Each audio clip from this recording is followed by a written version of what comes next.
దేవుని నామానికి వందనాలు. ఈ పగటి వేళ ఆరాధన కూడికలో వచ్చి తీరడానికి, హాజరై తీరడానికి దేవుడు కృపా భాగ్యాన్ని దయచేసినందుకు దేవునికి వేలాది వందనాలు.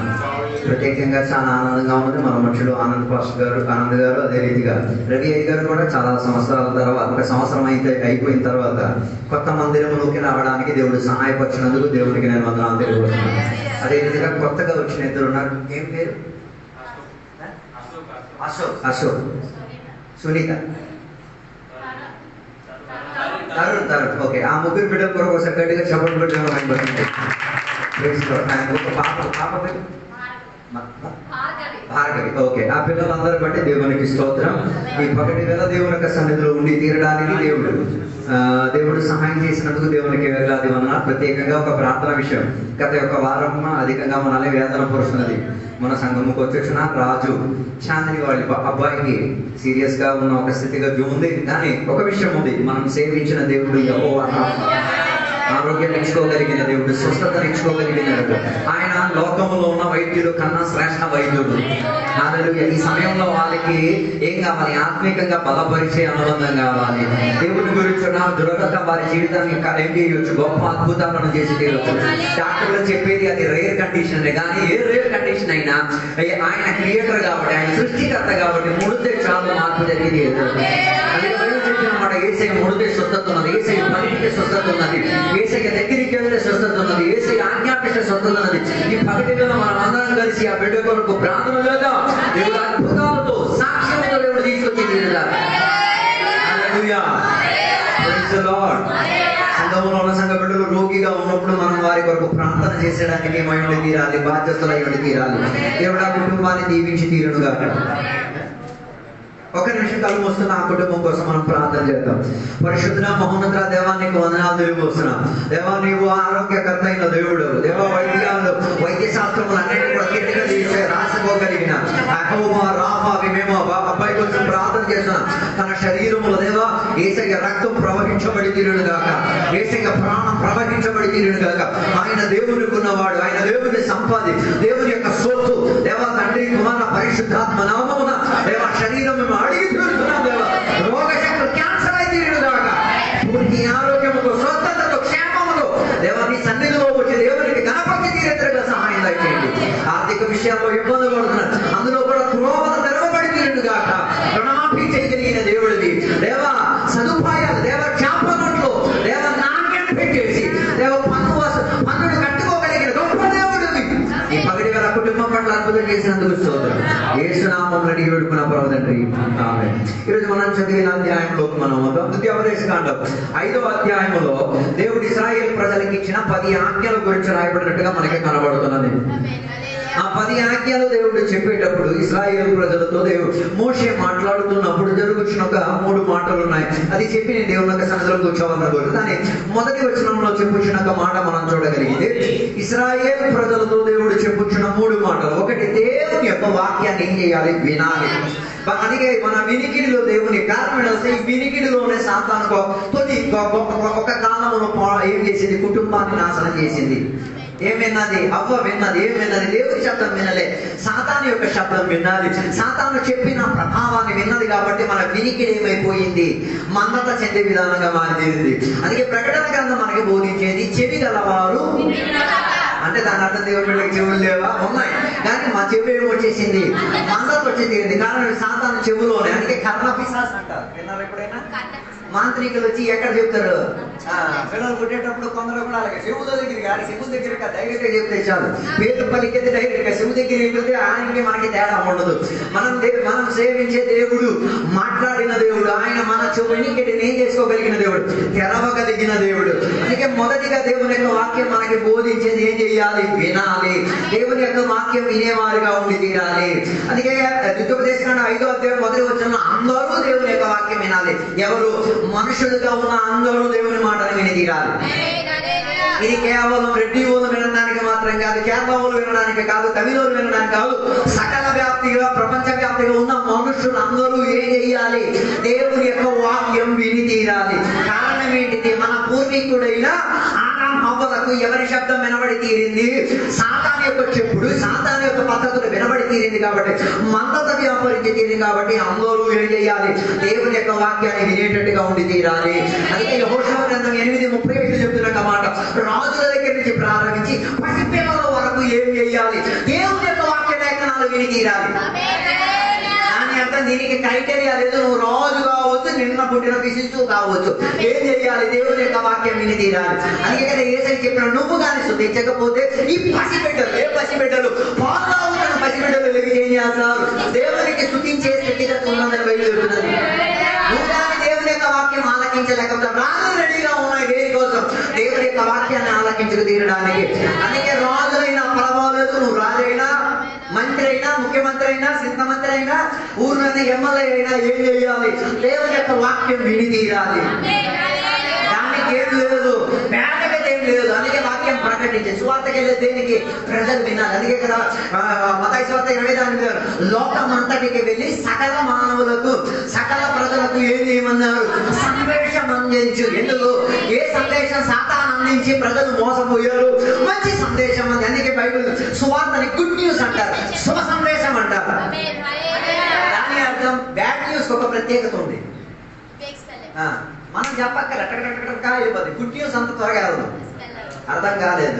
ఉదాహరణకి మన చిచ్చిలో ఉన్న అబ్బాయి ఎవరో స్విఫ్ట్ అడిగారు, ఆడపిల్ల అందంగా ఉంది, ఎక్కించేసాడు. ఎవరో చూశారు. డైరెక్ట్ గా అబ్బాయి కడగరు, ఏది ఎక్కించో ఎవరైనా నాడి కడగరు, ఈడు అడగడగరు.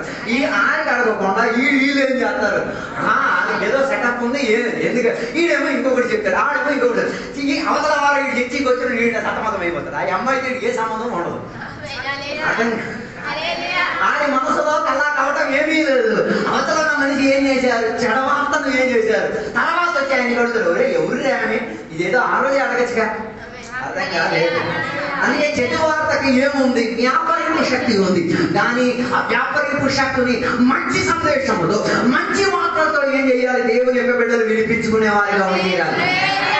అందుకే వీధుల్లోకి వచ్చి, ఇళ్లలోకి వచ్చి, కుటుంబాలకు వచ్చి, సంతల్లోకి వచ్చి మేము వాక్యం ఘోషించే కారణం ఏం చేయాలి? వినాలి. వినడానికి యుక్తమైన వాక్యం ఇది. కేవలం ఊర్లో ఉన్న ప్రజలు మాత్రం కాదు. అపోస్తలుల క్రియ 13:44 సంఘములో కూడా వాక్యం మీద చల్లాలి. మనం చర్చికి వస్తున్నాం, మనం అందరం చర్చికి వస్తే 4 పాటలు పాడేసి డిస్కో డాన్సులతో 2 డాన్సులు వేస్తే తెలుగు. నో, ఏం వినాలి? వాక్యం విని తీరాలి. బయట రాజులు వినాలి, చిన్న పిల్లలు వినాలి. అందరూ దేవుని యొక్క వాక్యాన్ని ఏం చేసేటటువంటి తీరాలి? వినేటట్టుగా ఉండి తీరాలి. వింటేనే అది మన హృదయానికి, యాకోబు పత్రిక 1:22 చెప్తారు, దేవుని యొక్క వాక్యం వినడం మన హృదయం లోపల చలనం కలిగి తీరుతుంది. హృదయం లోపల ఏమైంది ఉంటుంది? ఒక మార్పు రావడానికి అవకాశం కలిగి వచ్చి తీరుతుంది.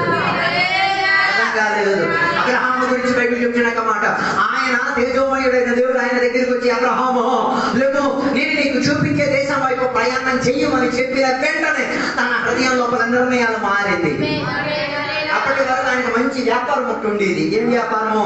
మంచి అందచందాలు చెందే పువ్వులు, డెకరేషన్లు, అలా అందచందమైన వస్తువులు.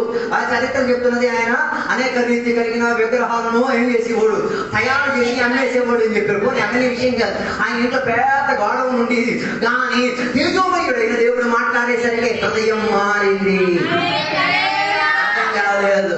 ఇది మతం మారే ప్రక్రియ కాదు, హృదయం మారే. దయచేసి మతం అన్న ముసుగులో పడకండి. మతం అన్న ముసుగులో పడితే ఆ ముసుగులోనే ఉండాల్సినది. క్రైస్తవ్యం మతము కాదు, క్రైస్తవ్యం ఒక మార్గం. అందులో ఏమై తీరాలి? హృదయం మార్పు కలిగి తీరాలి. ఏసైన రక్షకుడైన ఫస్ట్ జరిగే మారు మనసు. మనసు ఏమై తీరుతున్నది? మనసు మారితే ఆటోమేటిక్ గా ఏమైపోతాయి?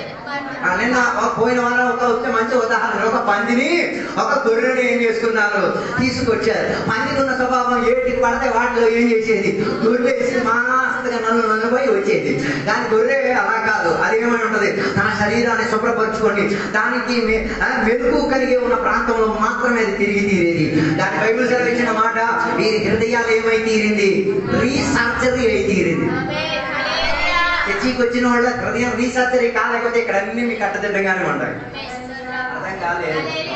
మరి చర్చికి నువ్వు గొరికలాగా వాళ్ళకి పని అవుతుంది, మేమేం చేయలేము. కానీ ఒక విషయం ఉంది, వాక్యాన్ని హృదయాన్ని ఏం చేసుకోగలిగి తీరుతుంది? రీసర్జరీ చేసుకోగలిగి తీరుతుంది. అందుకే పందికి తొలి ఉన్న హృదయం ఏమైతే ఇది, గొర్రె పిల్ల హృదయం పంది హృదయానికి అతికించబడి తీరింది. అప్పుడు పందికి ఏమనిపించారు, అయ్యయ్యో ఇన్నాళ్ళు నేను పంది బతుకు బతికేవాడిని, ముసుగు మరకలతో ఉన్న బతుకు బతికేవాడిని, గలీజైన బతుకు బతికేది, ఇక నాకు అలా బతకకుండా కారణం ఏమైంది, హృదయం మారింది కాబట్టి. ఇక పంది అనుకుంటుంది, నాకు మరి అదొద్దు, ఇక నా బతుకు శుభ్రత చెందే బతుక ఇవిడు తీరాలి, జాగ్రత్త కలిగిన బతుక ఇవిడిది. అవతల పక్క గొర్రెకి ఎవరి హృదయం వచ్చేసింది, గొర్రె ఆలోచించలేదు, ఎన్నాళ్ళు నేను ఎలా బతికేవాడిని, ఇప్పుడు కూడా నేను అదే ప్రక్రియ, హృదయం పండిదైనా పర్వాలేదు కానీ ఏమైతే బతకడానికి నేను తొలి బతికి నా బతుకులోకి తిరిగి ఏం చేసి తీరుతా, వచ్చి తీరుతా. అందుకే వాక్యం చెప్తున్నది, వాక్యం వినటం వలన హృదయంలో ఏమైతే స్పందన కలిగేది. అందుకే వాక్యం వినేటప్పుడే కదా సముద్ర తీరమున ఉన్న శిష్యులు వాక్యం వినేటప్పుడే వాళ్ళకి ఏమని వెంబడించని చెప్పినప్పుడు వాళ్ళను చేపలను అన్నిటిని విడిచిపెట్టి యేసయ్యని ఏం చేసుకోగలిగి తీరారు. వినబడలేకపోతే వినాలి. అందుకే హృదయంలో ఏమైతుంది, వినడం వలన హృదయం ఏమై తీరుతుంది, రెస్పాండ్ కలిగేటట్టుగా మారి తీరుతుంది. అందుకే యేసయ్య చెప్పిన ఒక మాట మత్తయి సువార్తలకు పుస్తకం 13వ అధ్యాయం 9వ వచనం, చెవిల ద్వారా ఏం చేయాలి, స్టార్ట్ చేయాలి. నిన్నటి వరకు ఏం సందేశం విన్నారు, ఆ సందేశానికి అన్ని బదులుగా ఎవరి సందేశం వినాలి, దేవుని యొక్క సందేశం వినేటట్టుగా ఉండి తీరాలి. హల్లెలూయా. అందుకే యెహోషువ గ్రంథం 1వ అధ్యాయం 8వ వచనం చెప్తున్న మాట, వాక్యం వింటే మాత్రం సరిపోదు, వాక్యాన్ని నిత్యం ఏం చేసుకోవాలి, అభ్యాసం చేసుకోవాలి. Meditate the word of God. దేవుని యొక్క వాక్యాన్ని ఏం చేసుకోవాలి, ధ్యానించు. ఇది కొందరికి లేదు. పాస్టర్ గారు కథవారం వాక్యం చెప్పారు, దానిని ఈ 6 రోజులు ఏం చేయాలి, ధ్యానించి నీ ఆత్మలో మంట రచ్చుకోగలదు. మందరినీ రాసేసుకొని పుస్తకాలు చేసేయడమే, మళ్ళీ ఆదివారం మళ్ళీ దులిపేసి ఎక్కడికి ముందు దులిపేయడమే. Meditate the word of God. దేవుని యొక్క వాక్యాన్ని ఏం చేయాలి, ధ్యానించుకు తీరాలి. ఎందుకు ధ్యానించుకు తీరాలి, కీర్తన 119లో 105, 106 వచనాలు చదివితే, వేదన కలిగిన సందర్భంలో, ఆనందం కలిగిన సందర్భములు, నిర్ణయాలు తీసుకోలేని సందర్భములో ఏం కావాలి, దేవుని యొక్క వాక్యమే మనల్ని నిలబెట్టుకోగలిగింది. అందుకే కదా కీర్తన చెప్పిన మాట, వేదన కలిగినప్పుడు, సంతోషం కలిగినప్పుడు, ఆనందించినప్పుడు నిర్ణయాలు తీసుకోవాలంటే ఏం కావాలి, ఏ వాక్యము ధ్యానించో అది నీకు కావాలి. అర్థం కాలేదనుకుంటా, ఏ వాక్యం దొరికిందో అదే మనకేమి ఇచ్చి తీరేది, డెసిషన్, నిర్ణయాలు తీసుకోవడానికి సహాయపడి తీరేది. హల్లెలూయా. అందుకే చాలా మంది దేవుని యొక్క వాక్యాన్ని ఏం చేయట్లేదు, నిర్ణయంలో వెనక పెళ్లి సంబంధాలు వచ్చినప్పుడు ఎవరు పెళ్లి చేసుకోవాలని నిర్ణయం తెలియట్లేదు, క్రిస్ క్రాస్ చేసేస్తున్నారు. అర్థం కాలేదు, క్రిస్ క్రాస్ చేసేస్తున్నారు. ఏంటి అప్పుడు ఏం డెసిషన్ తీసుకోవాలి, అందరికి ఎప్పుడు కూడా ఏం తెలియదు, డెసిషన్ మేకింగ్ తెలియదు, నిర్ణయం తీసుకునేది.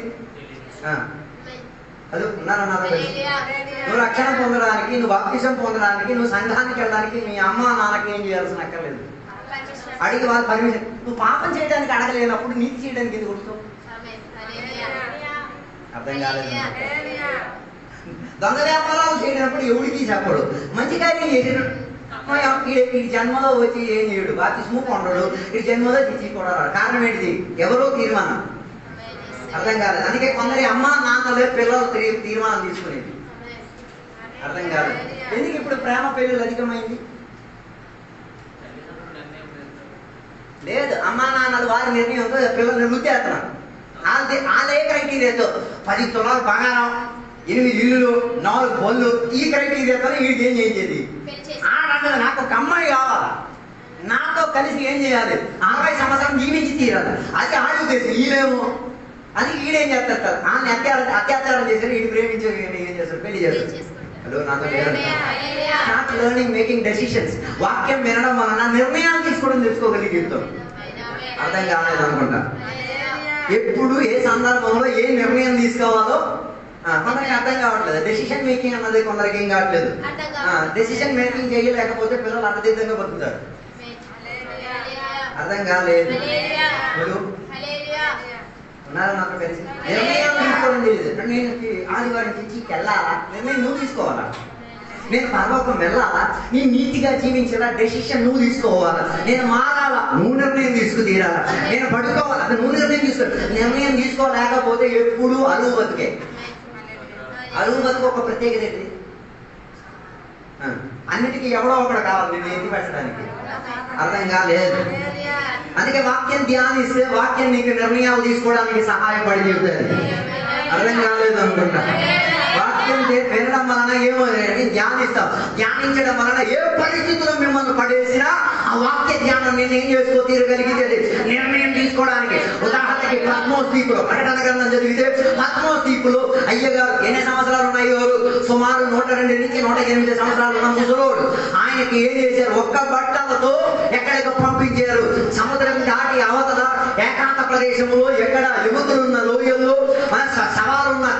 సవాలున్న భూమిలో లేకపోతే కంపు కొట్టిన దుర్వాసన కొట్టిన గెద్దలున్న ముసలున్న అలాంటి ప్రాంతంలో పంపించేటప్పుడు ఆయనకి అర్థమైంది ఈ రోజు ఏ రోజు దేవునికి ఆరాధన చేశారు. గడియారం లేదు, బైబిల్ లేదు, చర్చి లేదు, వాతావరణం పెట్టున్నామో తెలియదు. అర్థం కాలేదు. ఆ ఏకాంత ప్రదేశంలోకి వెళ్తే మీకు ఇది పగలా రాత్రి చెప్పడం మీకేం కాదు, కాన్సెప్ట్ నీకు అర్థం కాదు. కానీ ఈయన లెక్కలు వేసేటప్పుడు ఆత్మలో ఈయనకి అర్థమై తీరింది ఈ రోజు నేను దేవునికి సేవించి తీరాలి. అలాంటి పరిస్థితిలో కేశవమయుడైన యేసయ్య ఆయన దగ్గరికి నరపుత్రునిగా దిగి వచ్చి ఆయన ఆయనకి అర్థమైంది ఎలా ఆయన ఏం చేయాలి, డెసిషన్ మేక్ చేసుకో తీరాలి. అలాంటి పరిస్థితిలో మనం కూడా వెళ్ళమని నేను చెప్పను, ఖచ్చితంగా వెళ్తాం. అర్థం కాలేదు. అలాంటి పరిస్థితుల్లో దేవుడు ఖచ్చితంగా మనల్ని ఏం చేస్తారు?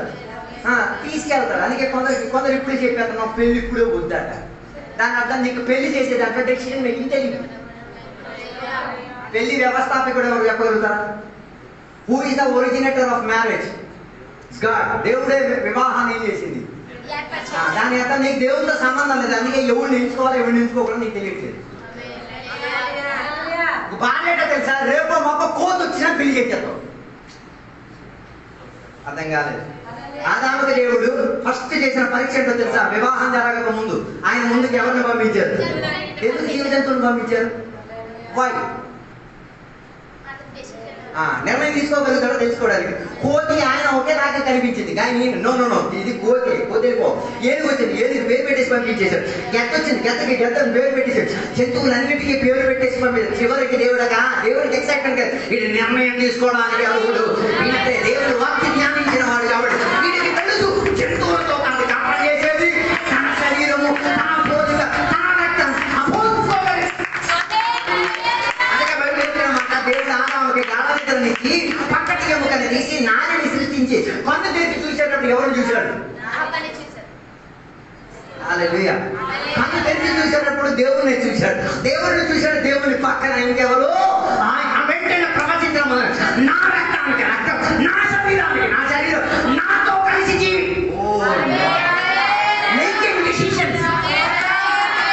దేవుని సాన్నిధ్యంలో అంటే దేవుడిని పక్కన అంటే నువ్వు ఆటోమేటిక్ ప్రవచనం చెప్తావు. అర్థం కాలేదు అనుకోండి. ఎలా అర్థమైంది? ఈయన శరీరం నుంచి వచ్చింది, ఈయన రక్తంతో పాల్పొంది. ఎలా అర్థమైంది? He knew because he was meditating with God. దేవుడు ఆయన ఏం చేసేవాడు? వాక్యం ధ్యానించేవాడు. అందుకే బైబిల్ చెప్తున్నా ఆది యందు వాక్యం ఎవరై ఉన్నారు? సాక్షాత్ దేవుడే. అందుకే డెసిషన్ మేకింగ్ మా పిల్లలకి ఏం చేయాలి? అందుకే పిల్లలు ఏ చేతితో రాయాలో కూడా ఒక అమ్మానానికి తెలియదు. అది కంఫర్టబుల్ లెఫ్ట్ హ్యాండ్తో ఉంటాడు. వీడి చేత అత్యాచారం ఏం చేస్తారు? నేను రాసింది మా తాత రాసింది మా ముత్తాత రాసింది రైట్ హ్యాండే, నువ్వు లెఫ్ట్ రాసుకునే ఆడంతాడు.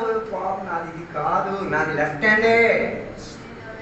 ఆడ అత్యాచారానికి గురైపోయి ఏం చేయడు? చదవడు. కారణం ఏంటి? ఆడికి లెఫ్ట్ హ్యాండ్. కాబట్టి అమ్మా నాన్నకు ఆ డెసిషన్ మేకింగ్ తెలియదు. ఇది తెలిసి తీరడానికి దివారాత్రం ఏం చేయాలి? దేవుని వాక్యం ధ్యానించుకు తీరాలి. ఏ పరిస్థితులు, వేదనైనా దుఃఖమైన ఆనందమైన ఆనంద పరిస్థితులు అందరూ డ్యాన్స్ వేసేస్తారు. వేదన కలిగిన సిచ్యువేషన్ లో సాధని మనం ఫోన్ చేయాలి. ఆ దుఃఖాక్రాంతి లేదు. నువ్వు ఎందుకు టెన్షన్ పడుతున్నావు? దేవుడు మనతో ఉన్నాడు. మనం అందరం ప్రార్థన చేస్తాం. బలం పచ్చేసారు. ఆటోమేటిక్ ఏమైపోయింది? రీఛార్జ్ అయిపోయింది. అదే వేరే వాడు అయిపోతుంది పోనీలే. అన్ని పరిస్థితుల్లో ఏం చేయగలిగి తీరాలి? దేవుని యొక్క వాక్యం ధ్యానం ఎంతే మాత్రం సరిపోదు. దాన్ని ఏం చేయగలిగి తీరాలి? మెడికేట్ ఇన్ యువర్ హార్ట్. అందుకే కీర్తన చెప్తున్న దివారాత్రం నీ వాక్యం ధ్యానించే తీరే. అలాంటి ధ్యానించిన వారు ఎలా ఉంటారో తెలుసా? నీటి కాలువ దగ్గర ఉన్న మరి మీరు కొందరు ఎక్కడ ఉన్నారు, మీరే విధించండి. ధ్యానింపు లేదంటే నువ్వు ఎక్కడ ఉన్నావు, ఏ అరణ్యం కాడో పుట్టుతున్నావు. అందుకే అరణ్యం సరుకులని మా మీద తిప్పేస్తున్నాం. మాకెక్కర్లేదు అరణ్యం సరుకు. అరణ్యంలో ఒక ప్రత్యేకత, అంజూరపు చెట్టు ఏమేమి ఉంటుంది, నిలకడత్వం కలిగి ఉంటుంది. కారణం ఏంటంటే దానికి ఒక ప్రత్యేకత ఉంది. దాని వేరు లోపల నీరుని ఏం చేసుకు తీరుతుంది, సంచయించుకు తీరుతుంది. అదే ముళ్ళ తొక్కలు ఉన్నాయి, వాటి ముళ్ళతో ఉన్న చెట్లు కూడా ఎక్కడ ఉన్నాయి, అరణ్యాలు. అవన్నీ నీళ్లు సంచయించుకు తీరుతాయి. నేను చెప్పి రావడం అనుకున్న ఉద్దేశం మీరే. వాక్యం ధ్యానించిన వాడు ఎప్పుడు దానికి తగ్గట్టుకున్న ఫలాన్ని ఇచ్చుకు తీరుతాడు. అందుకే దేవుని యొక్క వాక్యం ఇళ్లలో విదజల్లబడి తీరాలి. దేవుని యొక్క వాక్యం సంఘాల్లో విదజల్లి తీరాలి. దేవుని యొక్క వాక్యం హృదయాలను మనసులను కనిపించేంత వరకు ఏం చేయాలి, అందించబడి తీరాలి. ఎందుకు దేవుని యొక్క వాక్యం? దేవుని యొక్క వాక్యం దేనికి? కీర్తన 119:11 దేవుని యొక్క చిత్తం తెలుసుకు తీరడానికి. దాని అర్థం మనుషులకు ఒక చిత్తం ఉంది, దేవునికి ఒక చిత్తం ఉంది. చిత్తం అంటే ఇంకే కాదు, మనుషులకు ఒక ఇష్టం, దేవునికి ఒక ఇష్టం. మనిషి ఇష్టం దేవుని ఇష్టంగా కాదు, దేవుని ఇష్టం మనిషి ఇష్టంగా కాదు. రెండు అటు డిఫరెన్షియేట్ గా ఉన్నది. అర్థం కాలేదు. ఆ కొందరు ఉన్నారు అన్నిటికీ దేవుని ఇష్టమని. అన్ని దేవుని ఇష్టమా? అన్ని దేవుని ఇష్టమా? నీకు తెలియదు. దేవుని ఇష్టం, దేవుని ఇష్టం ప్రత్యేకం ఉంది, మనిషి ఇష్టం. మనిషి పడిపోవడానుకున్న మొదటి కారణం ఏంటి తెలుసా? స్వ ఇష్టం చూసుకున్నాడు. దేవుని ఇష్టాన్ని ఏం చేయలే. సాతానుడు ఎవరి దగ్గర, హవ్వ దగ్గరికి వచ్చినప్పుడు ఉండిలే నేను దేవుని గడికి వస్తానంటే ఏమయ్యాను? అర్థం కాలేదు. ఉండు, నువ్వు ఒక్క నుంచి ఎక్కడ, నేను ఒక్క నుంచి ఎక్కడికి వెళ్తా, దేవుని దగ్గరికి అడిగి ఇప్పుడు వచ్చేస్తాను. ఆడ సతమతం ఉనికిపోతాడు. అర్థం కాలేదు. నాతో లేదు అనుకుంటా. దేవుని బిడ్డలు ఎవరి చిత్తం అర్థం చేసుకుని తీరాలి. దేవుని యేసయ్య గురించి మీరు చూడండి. యేసయ్య తన శిష్యులతో కలిసి ప్రార్థనకి వెళ్ళిన సందర్భమున ఆయనకి ఎవరి చిత్తం అర్థమై ఉండేది, దేవుని యొక్క చిత్తం అర్థమై ఉండేది. అందుకే ఆయన చెప్పిన ఒక పదం, నేను వచ్చింది జీవించడానికి కాదు, నేను వచ్చింది దేని కొరకు, మరణించుకు చేయడానికి. Because he knew what is the will of God. దేవుని యొక్క చిత్తం ఏంటో ఆయనకి ఏమై ఉండేది. దౌర్భాగ్యం పెడతా, దేవుని బిడ్డగా ఏం తెలియదు. దేవుడు అన్ని ఉద్దేశం మళ్ళీ దేవుని ఎత్తిటాను. తెలుసుకో, దేవుని చిత్తం. పరిచర్యకి దేవుని చిత్తం ఉంది, జీవితానికి దేవుని చిత్తం ఉంది, ప్రతి విషయానికి ఏముంది, దేవుని యొక్క చిత్తం ఉంది. దేవుని యొక్క చిత్తం తెలుసుకోగలిగిన వాడే దేవుని యొక్క ప్రణాళికలో ఏమై తీరేది, నడుచుకోగలిగేది. Know the will of God. అందుకే దేవుని వాక్యం చదవాలి, వినాలి, బోధించాలి. అప్పుడే మనకి ఏం అర్థమై తీరేది. ఈ డైరెక్షన్ నేను వెళ్ళాలా, ఈ దిక్కుకి నేను తిరగాల, ఇది నేను చెయ్యాలా, ఇది నేను చేయకూడదా అన్నదేమై తీరేది. చాలా మంది చెప్తారు యేసయ్యకి దేవుని యొక్క చిత్తం తెలియదు కాబట్టి ఏం చేశాడు, 7 చేసి 3 సార్లు దేవుని దగ్గర ఏం చేశాడు, నీకు నచ్చితే ఈ గిన్నెని ఏం చేసి తొలగించే పిరుకోడా చెప్పాడు అనుకుంటున్నా. మీరు కూడా అలా అనుకుంటున్నారా? జవాబు నేను ఇస్తాను. పిరుకోడుగా చెప్పలేదు. ఎందుకు చెప్పాడు తెలుసా? ఆ దేవుడితో ఉన్న అనుబంధంలో నుంచి తప్పుకోపోవడం, లేకపోతే ఆ సెపరేట్ అయి తీయడం. దానికి మంచి ఉదాహరణ, ఒక గర్భవతి అయిన స్త్రీ జన్మించిన చర్యలో అమ్మ అప్పటి వరకు వేదన పడుతున్నప్పుడు, వేదన అయినా మరుక్షణమే సంతోషముతో ఉన్న కేకలు వినబడేది మనకి వినబడతాయి. బాబు ఏడుచుకొని వస్తాడు. ఎందుకు ఏడుచుకొని వస్తాడు? ఆడ సుఖంగా ఉన్న ప్రాంతంలో అప్పటి వరకు ఉండేవాడు. వెంటనే వీడికి ఏమైంది, స్థితిగతులు మారినాయి. తొలి ఉన్న దాంట్లో క్లైమేట్ కంట్రోల్ ఉండేది. బయటకు వచ్చినప్పుడు వేడి, చలి అన్ని ఒకే స్థితి. ఏం చేస్తారు, రెస్పాండ్ అవుతాడు. దేని ద్వారా? ఈ ఏడుపు ద్వారా. ఆ ఏడుపుతో ఒక శిశువు వచ్చిన తల్లి ఆ చూసిన శిశువుని చూసి ఏడుతుందా, నవ్వుతుందా? అమ్మయ్యా నా కొడుకు. అర్థం కాలేదు. దాని అర్థం ఒక కండిషన్ నుంచి ఇంకొక కండిషన్ లోకి ఏమై తీరింది. ఈ శిశువు వేర్పడి వచ్చి తీరినప్పుడు శిశువు ఏడుస్తుంది. తల్లి ఎందుకు ఏడుస్తుంది? అది జ్ఞానంగా పసుకోవాలి. కారణం ఏంటి? దేవా నాకు ఒక శిశువును నువ్వు ఇచ్చావు కదా. దాని మధ్య వారి ఇరువురి మధ్య ఏముంది, ఒక సెపరేషన్ ఉంది. అలాంటి ఒక సెపరేషన్ తండ్రి అయిన దేవుడు యేసయ్య ఎప్పుడు ఆ ప్రార్థన చేసిన సందర్భంలో జరిగి తీరేది. అది పిడికితనంతో ఉన్న ప్రార్థన కాదు. దేవా దానికి కూడా నిన్ను రెడీ అయ్యావో, ఇలా వేరే తీరాలా, అలా కూడా నేను రెడీ. అర్థం కాలేదు. తర్వాత కొందరు ఆయన చివరికి చచ్చిపోయాడు. అమ్మా సుభక్తాని అని చెప్పి దేవుడు కేకలేస్తాను, నా దేవా నన్ను ఎందుకు విడిచిపెట్టావని పిరుకోరేం కాదు. ఆయన కీర్తన 22వ అధ్యాయం గురించి ఏం చేస్తున్నాడు, ప్రజలకు గుర్తు పెట్టారు. పాత్రలో చూడరా నాయన, ఇప్పుడు నేను మానించండి ఆ నిబంధనకు పూర్తి అది వాక్యం అర్థమైన వాడికి అర్థమైంది. వాక్యం అర్థం కానవడతాం ఆడే ఈ డైలీలన్నీ కొట్టాడు. అర్థం కాలేదు అనుకుంటా. వాక్యం అర్థమైన దొంగకు అర్థమైంది. నిజమే ఈయన క్యాకేసేది దేవుడికి, ఆయన క్యాకేసేది వాగ్దానం నెరవేర్చబడింది, పంచగ్రంథాలు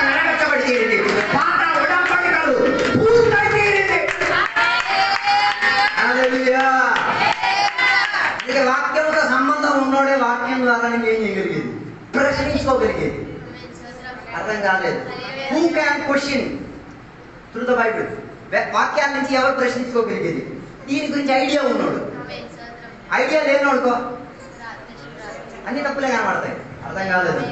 మొదటిది దేవుని యొక్క వాక్యం చదివే దేనికి? దేవుని యొక్క చిత్తం తెలుసు తీరాలి. రోమా 10:17 అంటారు, దేవుని యొక్క వాక్యం మన విశ్వాసాన్ని ఏం చేయడానికి? బలపరచడానికి. అర్థం కాలేదు అనుకుంటా. ఏం బలపడాలి? Your faith. నీ విశ్వాసం ఏమై తీరాలి? కొందరు విశ్వాసం ఈసీజీ మెషిన్ లాగానే అలా పైకి వెళ్తే అలా పైకి వెళ్తారు. నాతో లేరు అనుకుంటా. దేనిలో పెరగాలి? విశ్వాసం అందు ఏం చేయాలి? అందుకే బైబిల్ చెప్తున్నా, ఒక్కసారి అప్పగింపబడిన విశ్వాసం దాన్ని ఏం చేయాలి? ఆమె మీటర్ అలా మెయింటైన్ చేయాలి. అందుకే బైబిల్ చెప్తున్నా, ఎదుగుతున్న విశ్వాసం ఉంటే కొండలు ఏమై తీరుతుంది. బైబిల్ చెప్తున్నమాట, ఆమగింజంత విశ్వాసం ఉంటే ఏంటి దాని అర్థం? ఆవగింజకు ఒక ప్రత్యేక గింజకు ఒక ప్రత్యేకత ఉంది. కాస్త మట్టి కాస్త నీళ్ళని అంటించండి, 21 రోజుల తర్వాత దాని లోపల నుంచి ఏమొస్తుంది? ఒక శిఖరంకి వస్తుంది. It's starting to grow. అది ఏమై తీరేది? అందు ఆవగింజ గురించి బైబిల్ చెప్తున్నా, అది ఏమైంది? బైబిల్ అది ఒక విస్తారమైన చెట్టు కూడా అయిందని రాస్తుంది. దాని అర్థం మనకి ఎంత కనబడుతుంది? ఏం వరకు ఏం చేస్తుంది? దాని తర్వాత మనం కత్తులు కడాలో దిగి నరికేసి ఏం చేయాలి? కంపకేసేస్తాం. అది వదిలేడు, అది ఏమై తీరుతుంది? విస్తారత కలిగిన చెట్టుగా మారి. నీకు ఒక విత్తనం, ఒక ఆవగింజలో నీకు ఒక ఆవగింజ కనబడుతుంది. దేవునికి ఆ ఒక్క ఆవగింజ లోపల ఏం కనబడుతున్నదో తెలుసా? ఒక విస్తారమైన తోట. అర్థం కాలేదు. ఎందుకంటే చెప్పారు ఆవగింజ అంత విశ్వాసం అంటే కొండ ఏమై తీరుది? హౌ? ఎలా? మన ప్రాబ్లం ఇదే. ఇది ఆవగింజని తీసుకెళ్ళి ఇది ఇక్కడ నాట్యం నీటినప్పుడు ఈ ప్రాంతంలో ఉన్న మన్ను చదివిందిగా. అర్థం కాలేదు. ఇది ఎక్కడ ఉన్న అక్కడ దాన్ని ఏం చేసింది? మన్ను లోపలికి వెళ్ళింది, వేరు లోపలికి. దాని అర్థం అక్కడ ఉన్న మట్టిని కాస్త ఏం చేసింది? అర్థం కాలేదు. అక్కడ ఉన్న ప్రాంతంలో మందు కలిగిందంటే ఇది ఒక పెద్ద తోట అయింది అనుకో. రేపు సముద్రం అందుకే ఒకరి విశ్వాసాన్ని ఏం చేయండి? బలపరచండి, వృద్ధిపరచండి. విశ్వాసాన్ని ఏం చేయండి? దాని యొక్క విశ్వాసం కూడా ఏమవుతుంది? అర్థం కాలేదు. Grow in faith. విశ్వాసంలో ఏం చేయాలి? పెరిగేటట్టు. తర్వాత 2 తిమోతి 3:16-17 దేవుని యొక్క వాక్యోపదేశం మనకి ఎందుకు? బోధించడానికి, సరి చెప్పడానికి, జీవితానికి ఏం చేయడానికి, క్రమశిక్షణ తెచ్చి తీరడానికి. అర్థం కాలేదన్న దేవుని యొక్క వాక్యం ఎందుకు? అందుకే కొన్నిసార్లు వాక్యంతో 5 వేలు ఏం చేసేది? పట్ అని కొట్టేది. ఎందుకు? It's a guidance, it's a process of guiding you. అది నేను కరెక్టే చేసేది. నాయన ఇలా కాదురా, నాయన ఇలా సెట్ చేసుకుని తీరాలి. అలా దేవుని యొక్క బిడ్డలకు ఏమై తీరేది? అర్థమైతే. చివరి మాట, ఈ దేవుడు ఇచ్చిన 10 ఆజ్ఞల్లో 2 ఆజ్ఞలలో అది అధిక మంది దేవుని యొక్క బిడ్డలకి శాపం తెచ్చే ఆజ్ఞ. మొదటి ఆజ్ఞ ఏంటిది? ఏ దేవుడు తప్ప? ఏదో త్రియేక దేవుడు తప్ప ఇంకొక దేవుడు నీకు. దాని అర్థం he cannot be A substitute. ఆయన ఇంకో దానికి ఏం కాలేదు? సబ్స్టిట్యూషన్ కాలేదు. అర్థం కాలేదు. లేక నువ్వు సబ్స్టిట్యూషన్ కావాలంటే ఎవరి దగ్గరికి వెళ్ళాలి? ఆయన దగ్గరికి వెళ్ళి నీ పేరెంట్ నేను ఇంకోటి ఏం చేస్తున్నాను అది ఆయన అంగీకరిస్తే. అర్థం కాదు. ఆ ఒక్క వాక్యం చదవకపోతే నాకు తృప్తి అనిపించదు. ఎందుకు శాపం వ్యాపరించేది? ఒక్కసారి చూడండి. దాని 5వ అధ్యాయం 7-8 వచనాలు ఒక్కసారి చదవండి. ఉండకూడదు. పైనున్న ఆకాశం అందే గాని కిందున్న భూమి అందే గాని భూమి కిందున్న నీళ్ళ అందే గాని యుండ దేని పోలికైనను విగ్రహమును చేసుకొనకూడదు.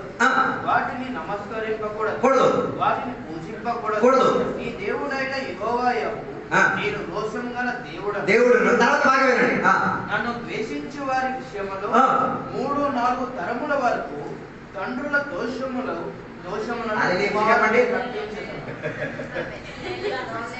ఎన్ని తరములు? Approximately 400 years. ఒక్క కర్స్ 400 years. దేని వల్ల? సబ్స్టిట్యూషన్ తెచ్చిన వల్ల. మనం విగ్రహారాధనని అయ్యి సబ్స్టిట్యూట్ దేవునికి బదులుకి కూడా తెచ్చినందుకు. అర్థం కాలేదు. హలో, ఎన్ని ఇయర్స్?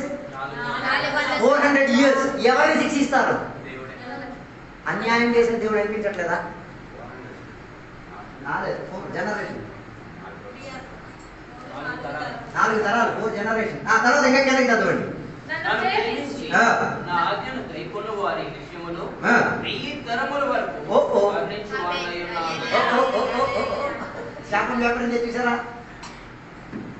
ఇక మీరు రిస్క్ తీసుకోండి. ఇక నేను దేవుని సేవించాలి, ఇంకెవరినైనా సేవించాలా అన్నది మీరే. అందుకే మనిషికి ఒక తత్వం ఉంది. ఏంటిది? దేవుడిని వెతకడానికి ఉన్న భావన మనిషిలో ఉంది. To search for God. దేవుడిని ఆతృత ఉంది. ఆ ఆతృతలో ఎవరిని వెతకాలి?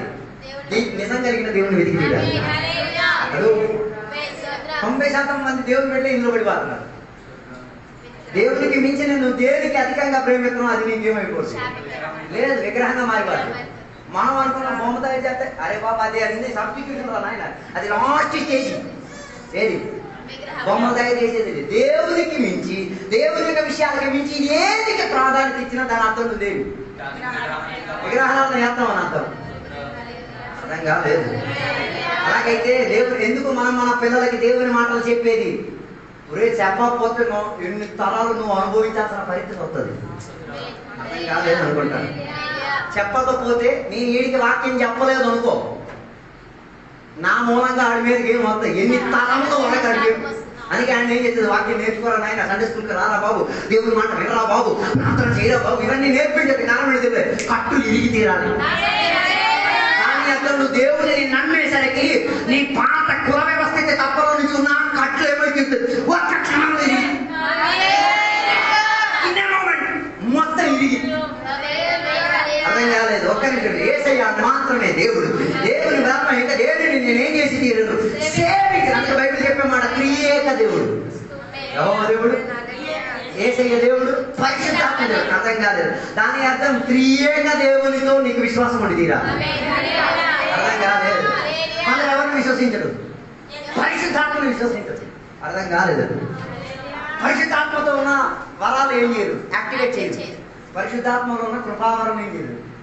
యాక్టివేట్ చేస్తే దాని అర్థం ఏంటి? నువ్వు ఎవరికి విరోధి? నేను ఆరాధన అనివార్యం. No problem. నువ్వు చర్చికి వచ్చి విగ్రహం తాపేస్తున్నావు. 400 తరాలు నువ్వే ఆలోచించుకో, 1000 తరాలు నువ్వే ఆలోచించుకో. అందుకే ఆరాధనకు వచ్చి మనం ఏం చేసేది? ఆరాధనకు వచ్చినప్పుడు మాత్రం ప్రాంతంలో కూర్చునేటప్పుడు, పాటలు పాడేటప్పుడు, దేవుడి వాక్యం ధ్యానం చేసేటప్పుడు ఏం చేసేది? పరిశుద్ధాత్మ నిండు వాటిలో ఏం చేసుకోవడానికి ప్రయత్నం చేసేది. కారణం ఏంటి? అది ఏం చేస్తే కట్టిరిగింది. నా ఇష్టం, నేను పట్టుకోవచ్చు, నీ ఇష్టం ఆయన. స్వేచ్ఛ నీ ముందు ఉంది. అన్నారా లేదా నాకు తెలియట్లేదు. అందరూ చెప్పారు నా పరిశుద్ధాత్మ కావాలని. ఎవరు ఎక్కర్లేదు, యేసయ్య ఎక్కర్లేదు. అర్థం కాలేదు. ఎవరు అక్కర్లేదు? యేసయ్య అక్కర్లేదు. No, you need Jesus. అందుకే బైబిల్ చెప్తున్నాం, ఆయన రావడానికి సమయం ఏమై తీరింది? దగ్గర పడి తీరింది. ఆయన వచ్చేటప్పుడు ఎంత అర్థం కాలేదు. ఆయన వచ్చేటప్పుడు అందుకే బల్లారాధన వచ్చినప్పుడు నేను ఎప్పుడు తర్వాత తింటానని చెప్పు. ఏమైనా ఉంటే వెంటనే ఏం చేయి. ఎందుకు రేపు చెత్త ఎందుకు ఉంచుకోవడం? కడిగొచ్చు కాదు. అర్థం కాలేదు. బల్లారాధన నిషేధించడం కాదు, బల్లారాధన ఏం చేయాలి? అంగీకరించి తీరుతాం. మనం క్రమమైతే చాలు. ఈ ముహూర్తం యేసయ్య వస్తే మనం ఏమైపోవాలి? వెళ్ళిపోవాలి. అందుకే సారీ చెప్పాల్సి సారీ చెప్పండి. ఎవరితో గాయపడుతుంటే గాయం దాన్ని ఏం చేయండి? మాసం రాసుకోండి, మెడిసిన్ రాసుకోండి, సెట్ అయిపోండి. దేనికి వదిలికూడదు. బల్లారాధన పక్క పెట్టడం కాదు, దాంట్లో పక్క స్థాయి ఉండి తీరాలి. అందుకే యేసయ్య ఎక్స్పెక్ట్ చేస్తూనే ఉండి తీరాలి. అందుకే యేసయ్య క్షమాపణ ఎప్పుడు అందరికి అందిస్తూనే ఉంది. ప్రతి అందరినీ చేయండి. If you have Jesus you will do that. Yesayya ఉంటే నువ్వు చేస్తావు. మళ్ళీ అది కక్షలో పెట్టి క్యాన్సర్లో లోపల పెట్టుకుని దానికంటే ఎవరు అక్కర్లేదు నీకు. యేసయ్య రక్తం సకల పాపములను వేయను. నాకు ఈ పాపం నా అస్సలు వరించు, నా అస్సలు క్షమించు. దాని అర్థం ఏ క్యాన్సర్ పెరగాలని నువ్వే కోరుతున్నావు. ఏ క్యాన్సర్? యేసయ్య రక్తం ద్వారా క్యాన్సర్కి జరిగిన పరిహారం. పరిశుద్ధాత్మను గొప్పగా ఆరాధన చేస్తాడు, అనివాసం చేస్తాడు, వ్యాఖ్యానం చేస్తాడు. రే బాబు ఇది మీకు కావాలి ఏంటి? అర్థం కాదు. అందుకే ఒక సిద్ధాంతం ఉంది. ఏడు తెలుసా? సింహంకి అందరూ భయపడతారు కానీ సింహ పిల్లలకే ఇల్లు అంతే భయం ఉండదు. ఇలాగే చాలా మంది దేవుని పెట్టడం ఏసయ్యని గొప్పగా నమ్మేసి బతికిసారని తీసేసుకున్నారు కానీ ఏసయ్య ఇచ్చిన క్షమించిన తత్వం నేను దాని అర్థం నాకు ఈ ఏసయ్య ఏం అక్కర్లేదు, ఆ రక్తం ఏం అక్కర్లేదు, నా రక్తం నాకుంది, నేను క్షమించలేదు. ఓ లార్డ్, దాని అర్థం నువ్వు ఎవరిని ఇన్సల్ట్ చేస్తున్నావు. ఏసయ్యని వద్దనుకో, ఓ లార్డ్, ఏసయ్యని వద్దనుకుంటే నువ్వు ఇంకొకటి సెటప్ చేసుకుంటున్నావు అని అర్థం.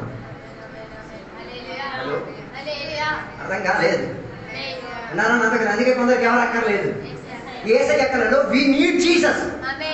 దేనికి? ఈ లోకంలో మన పాపానికి ప్రాయశ్చిత్తం కావాలంటే ఎవరు కావాలి? 3 మేకుల మధ్యలో ఎలాడి హృదయం చెంపబడి తీరి శరీరం అంతా దున్నబడి తీరిన ఆ యేసయ్య మనకి కావాలి. ఆయన లేక ఒక్క నిమిషం, ఒక్క సెకండ్. అందుకే ఇంగ్లీష్ లో ఒక పాట, I need you lord, I need you, I need you in every purpose. I need. నా జీవిత ఉద్దేశం అన్నింటిలో ఎవరు కావాలి? యేసయ్య కావాలి. యేసయ్య క్షమించిన నామం కావాలి, యేసయ్య కడిగిన నామం కావాలి, యేసయ్య రక్తం. అందుకే యేసయ్య రక్తంలో మునిగినారండి, యేసయ్య రక్తంతో కనబడిరండి, యేసయ్య రక్తం పాపం అన్నింటినీ. పరిశుద్ధాత్మ కావాలి, యేసయ్య కావాలి, యెహోవా దేవుడు కూడా మనకి కావాలి. వారి త్రియేక కలియుగ మనకి కావాలి. అందుకే మన కూడికలో యెహోవాని గణపరిచి తీరాలి, యేసయ్యను గణపరిచి తీరాలి, పరిశుద్ధాత్మ దేవునికి ఏం చేయాలి? అవకాశం ఇచ్చి తీరాలి. ఎందుకు ఆరాధనలో కూడికల్లో ప్రార్థనకి పరిశుద్ధాత్మకి ఛాన్స్ ఇచ్చేది? పరిశుద్ధాత్మ పని చేయడానికి ప్రారంభంలో విడుదలలు జరిగి తీరుతాయి, స్వస్థతలు జరిగి తీరుతాయి, అద్భుతాలు జరిగి తీరుతాయి. అందుకే దేవుని యొక్క రాకడకు నీకు అన్ని ఈజీ అవుతుంది. దేవుని వాక్యం వినడం వినడం వినడం వినడం నీకు పరలోక రాజ్యానికి వెళ్ళడానికి ఈజీ. ఒక క్వశ్చన్ ఇంకా చేస్తుంది, క్రైస్తవ జీవితం ఈజీగా డిఫికల్టా? క్రైస్తవ జీవితం నడిపించడం కష్టమా సులువా? ఈజీయా కష్టమా? ఏదో ఒక కొందరు ఈజీ చెప్పారు అంటే మీరు చెప్పలేదంటే లేదు కష్టం అని అర్థం. మీరు కష్టం చేస్తారు, ఈజీయే. అర్థం కాదు. నీకోసం బదులుగా ఒకటి చచ్చిపోయాడు, నీకోసం బదులుగా ఒకడు బతికే, నీ కొరకు చిరంజీవిగా బతికే ఉన్నాడు. ఆయన ఆశ్రయించడానికి ఏంటి నష్టం? అర్థం కాలేదన్న. నీకోసం ధారాళంగా రక్తం పోసేసి రెడీగా ఉన్నాడు, ఆయన ఆశ్రయిస్తే పోదా? అర్థం కాలేదు. అందుకే కొందరికి డిఫికల్ట్ అవ్వడానికి కారణం ఆయన ఆశ్రయించుకుని నా సొంత శక్తి, బలం, బుద్ధి, జ్ఞానం, స్తోమత, అర్హత, కుటుంబ బలం, పారంపర్యం ఇవన్నీ పడలేదు, ఏం మిగలేదు.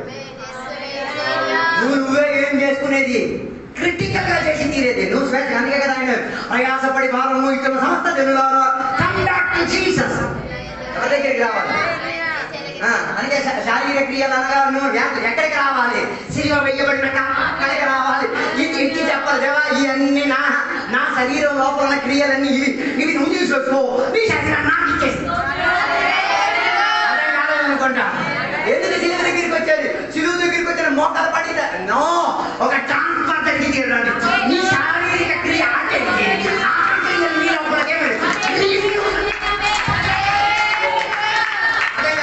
ఓస్మోసిస్ అన్నది, డిఫ్యూజన్ అన్నది. దాని మీద నా శారీరక క్రియ నువ్వు తీసుకో, నీ ఆత్మక్రియ నాకు. ఎక్కడికి రాదు పాడతావు నీ సన్నాయన రానాయన. ఇప్పుడు ఏం క్రియలే? శారీరక క్రియలే. ఇన్ ఫ్లెష్, తినేది ఫ్లెష్. నాతో కలిసి సిలువ దగ్గరికి ఏసే మనకి కావాలి. శరీర క్రియలు అందుకే పాటలాడగా శారీర క్రియలు అన్ని ఏమైతే రాలి, నశించిపోయి తీరాలి.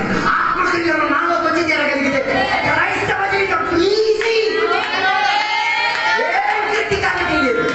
దాని కొరకు మనం తయారీ తీరుదాం. ఈ వాక్యాంతర దేవుడు మన అందరినీ కూడా దీవించుడు కాక. ఇప్పుడు చిన్నపిల్లలకి సాక్ష్యం చెప్పడానికి కూడా సమయం. చిన్నపిల్లలు చూస్తారు, ఒక పాట పాడదాం, సాక్ష్యం చెప్తారు. దాని తర్వాత ఎవరికైనా సాక్ష్యం చెప్పడానికి ఉంటే తర్వాత మనం పాస్ సమయాన్ని చేస్తాం.